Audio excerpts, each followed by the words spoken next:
Hello friends, welcome back to my channel Mita Sunday blog. তো আজকে আমি সানডে ব্লগে বানাচ্ছি মোমো বানাচ্ছি। তো আজকে চিকেন এনেছিলাম, তো চিকেন অনেকটা হয়ে গেছিলো বলে চিলি চিকেন করেছি, কিছু পিস আমি রেখে দিয়েছি মোমো করবো বলে।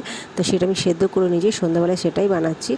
তো সেদ্ধ করে নিয়ে চিকেনটাকে ভালো করে দেখো মিক্স করে নিয়েছি, কুচি কুচি ছোটো করে মিক্সার গ্রাইন্ডারের মধ্যে ভালো করে মিক্স করে নিয়েছি। তা এটার মধ্যে পেঁয়াজ কুচি, রসুন কুচি দিয়েছি, আদা দিইনি। তার মধ্যে হলুদ গুঁড়ো দিয়েছি, লঙ্কা গুঁড়ো দিয়েছি, ধনে গুঁড়ো দিয়েছি, জিরে গুঁড়ো দিয়েছি, সব গুঁড়ো দিয়ে ভালো করে এটা মেখে কিছুক্ষণের জন্য রেখে দিয়েছি। এদিকে আটা মেখে আমি লুচি করেছি, এটা আমি আটা দিয়েই বানিয়েছি, হুট করে প্রোগ্রাম তো তাই জন্য তাই ময়দা দিয়ে করিনি। তো ভেবেছিলাম যে ময়দা দিয়ে করবো, তাই বললাম অনেক রাত্রি হয়ে গেছিলো, তবে থাক এটাই বানিয়ে নিই। আমার 8টা বেজে আমি লেট করে এটা খেয়েছি আজকে। তো দেখো আমি একটা লেচি করেছি। তো আমি ফার্স্ট এটা বানাচ্ছি, তাই জন্য ভাবলাম যে আটা আছে তাই দিয়ে করে নিই, যখন আবার আমি বানাবো তখন তোমাদের আরও ভালো করে দেখাবো। তো ফার্স্ট আমি এটা এরকম ট্রাই করেছি বলে তোমাদের দেখাচ্ছি। তো দেখো যাই হোক আমি যেরকমই করেছি খুব ভালোই হয়েছিল খেতে।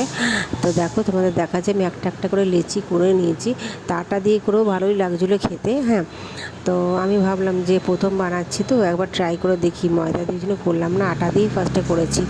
তো সব কটাই লেচি বানিয়ে নিয়েছি, তোমাদের দেখাবো। প্রত্যেকটা লেচি আমার খুব ভালো লেগেছে, এই যেরকম মোমোর স্টাইলটা সেটা আমি অনেক জায়গায় দেখেছি, দেখে সেরকমভাবে স্টাইল করেই বানিয়েছি, ওরম টাইপেরই যেরকমভাবে বানিয়েছে। তো যখন দেখলাম যে না আমি করেই দেখি একবার, তারপরে পরেরটা পরে আবার দেখা যাবে।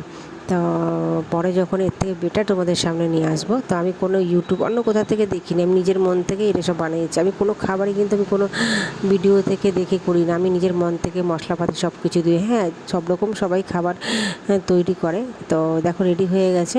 তো এটাকে আমি একটু ভাপিয়ে নেবো, ভাপাতে দিয়ে দিয়েছি, দেখো ভাপানো হয়ে গেছে।